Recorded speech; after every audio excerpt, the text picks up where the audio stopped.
जिन भक्तों को मोक्ष प्राप्ति की इच्छा हो, उन्हें माघ के महीने में सूर्य देवता के मकर राशि में स्थित होने पर पवित्र नदियों में सुबह सूर्योदय से पहले स्नान करना चाहिए, या आप घर पर भी ब्रह्म मुहूर्त में स्नान कर सकते हैं। महाभारत के अनुशासन पर्व के अनुसार जो भी भक्त माघ मास में नियम पूर्वक केवल एक समय ही शुद्ध सात्विक भोजन ग्रहण करता है, वो जीवन के हर पापों से मुक्त होकर अंत में मोक्ष प्राप्त करता है। माघ मास में भगवान कृष्ण की पूजा करने से भक्तों को राजसूय यज्ञ के बराबर फल प्राप्त होता है। माघ मास का नाम पहले माध का महीना था। माध शब्द का संबंध भगवान कृष्ण के माधव रूप से है, बाद में ये माघ हो गया। माघ के महीने में संगम पर कल्पवास भी किया जाता है। मान्यता है कि कल्पवास करने से व्यक्ति का शरीर और आत्मा फिर से नवीन हो जाता है। जिन भक्तों को ये लगता हो कि उन्होंने जीवन में बुरे कर्म ज्यादा किए हैं, ऐसे में वे संगम नदी के तट पर या फिर पवित्र नदियों के तट पर जाकर माघ के महीने में कल्पवास कर सकते हैं और अपने पापों का, अपने बुरे कर्मों का प्रायश्चित भी कर सकते हैं। माघ के महीने में गर्म पानी को धीरे धीरे छोड़कर साधारण पानी से स्नान करना चाहिए। सुबह देर तक सोना और हर दिन ना नहाना माघ के महीने में स्वास्थ्य के लिए हानिकारक हो जाता है। माघ के महीने में तिल और गुड़ का प्रयोग भी विशेष लाभकारी माना जाता है। भगवान श्री कृष्ण की पूजा में हर दिन पीले फूल, पीले फल और हो सके तो पंचामृत या पंजीरी का भोग भगवान कृष्ण को लगाना चाहिए। माघ के महीने में ब्रह्म मुहूर्त में उठकर स्नान करने के साथ ही श्रीमद् भागवत गीता का एक अध्याय नियम से या भागवत कथाएं या फिर भगवान कृष्ण की कथाएं पढ़नी या सुननी चाहिए और अपनी सामर्थ्य के अनुसार विशेष दिनों में दान भी करना चाहिए। माघ मास में किए गए स्नान और दान का पुण्य भक्तों को अवश्य मिलता है। अब सुनिए माघ मास महात्म्य का पहला अध्याय। हिंदू धर्म में कोई भी पौराणिक कथा हो, सभी पौराणिक कथाओं में श्री सूत जी महाराज और शौनक आदि ऋषियों का उल्लेख जरूर मिलता है।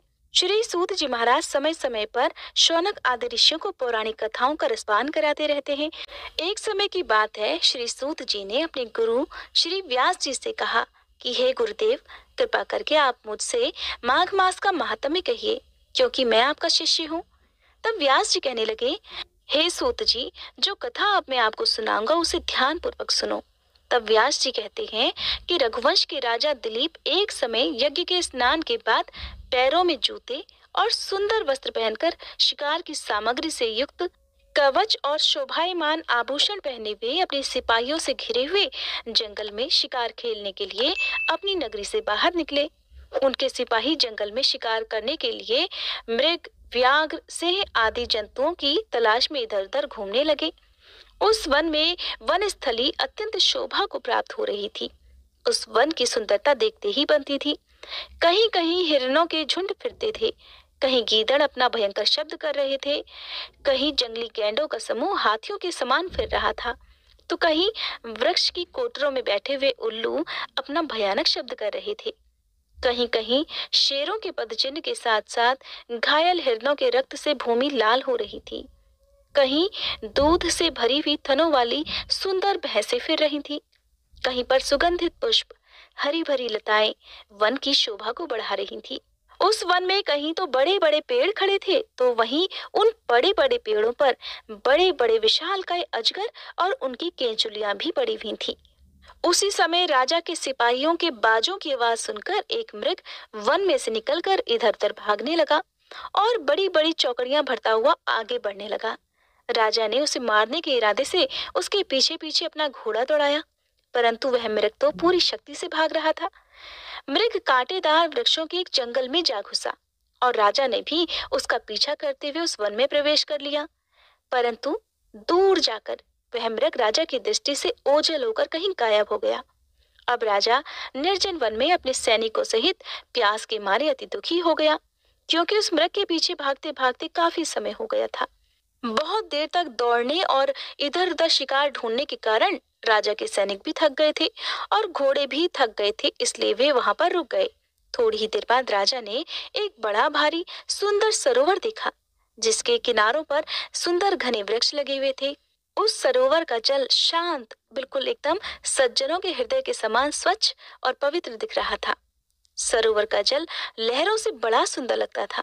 उस सरोवर के जल में जलीय जीव जंतु बड़ी आजादी से इधर उधर घूम रहे थे। मछलियां भी इधर उधर स्वच्छंदता से घूम रही थी। दुष्टों के समान निर्दयी चित्त वाले मगरमच्छ भी थे। किसी किसी जगह लोभी के समान सिमाल भी पड़ी हुई थी। जैसे मुश्किल में पड़े हुए लोगों के दुख हरने के लिए दानी पुरुषों के समान ये सरोवर अपने जल से सबको सुखी करता था। जैसे मेघ चातक के दुख को हरता है, इस सरोवर को देखकर राजा की थकावट भी दूर हो गई। रात को राजा ने वहीं सरोवर के निकट ही विश्राम किया और सैनिक पहरा देने लगे और चारों तरफ उस वन में फैल गए। रात के अंतिम समय में शूकरों के एक झुंड ने आकर उस सरोवर में पानी पिया और कमल के झुंड के पास आए। तब शिकारियों ने बड़े सावधान होकर उन शूकरों पर आक्रमण कर दिया और उन्हें मारकर धरती पर गिरा दिया। उस समय सब शिकारी कोलाहल करते हुए, यानी कि बहुत शोर करते हुए, बहुत खुशी के साथ राजा के पास गए। तब तक सुबह भी हो चुकी थी। राजा ने ये सब देखा तो बहुत प्रसन्न हुआ और फिर उनके साथ ही अपनी नगरी की तरफ चल पड़ा। जब राजा अपने नगर की ओर जाने लगा तब रास्ते में उसने एक तपस्वी को देखा। वह तपस्वी ब्राह्मण हारीत वैखानस मत के थे। उनके हाथों की उंगलियों में शंख और चक्र चिन्ह शोभित थे। कठिन साधना के कारण उनका शरीर दुर्बल हो गया था। केवल उनके शरीर पर अस्थियां दिख रही थी।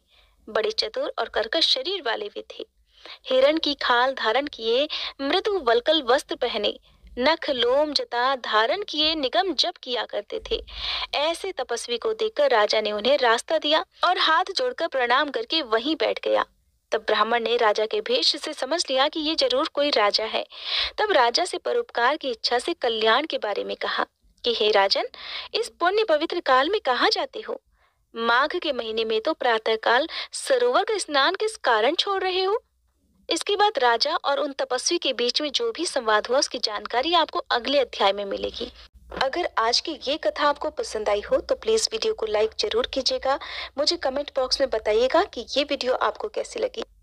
आज यानी मंगलवार 4 जनवरी 2025 को माघ माह के कृष्ण पक्ष की प्रतिपदा तिथि है। पंचांग के अनुसार इस तिथि पर मकर संक्रांति का पर्व मनाया जाएगा। साथ ही जब सूर्य देव राशि परिवर्तन कर मकर राशि में प्रवेश करते हैं तब मकर संक्रांति का त्यौहार मनाया जाता है। इस दिन गंगा या अन्य किसी पवित्र नदी में स्नान करना बहुत ही पुण्यकारी माना जाता है।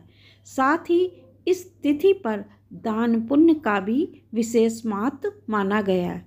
इस दिन शुभ और अशुभ योग भी बन रहे हैं। ऐसे में चलिए जानते हैं आज के पंचांग के बारे में, शुभ मुहूर्त और राहु काल के विषय में। चलिए जानते हैं सूर्य उदय और सूर्य अस्त का समय। सूर्योदय सुबह 7:14 पर, सूर्य अस्त शाम 5:43 पर होगा। चंद्रोदय शाम 6:13 से, चंद्र अस्त सुबह 7:37 पर। शुभ समय ब्रह्म मुहूर्त प्रातः 5:27 से 6:21 तक। गोधूली मुहूर्त शाम 5:43 से 6:10 तक। निस्ता मुहूर्त रात 12:03 से 15 जनवरी रात 12:57 तक रहेगा। अभिजीत मुहूर्त दोपहर 12:01 से दोपहर 12:56 तक। अमृतकाल सुबह 7:55 से सुबह 9:29 तक रहेगा। शिववास योग समापन देर रात 3:21 पर। भौम पुण्य योग सुबह 10:18 से। अशुभ समय राहु काल दोपहर 3:10 से दोपहर 4:34 तक। गुलिक काल दोपहर 12:28 से दोपहर 1:49 तक होगा। अगर आज की ये कथा आपको पसंद आई हो तो प्लीज वीडियो को लाइक जरूर कीजिएगा। मुझे कमेंट बॉक्स में बताइएगा कि ये वीडियो आपको कैसी लगी।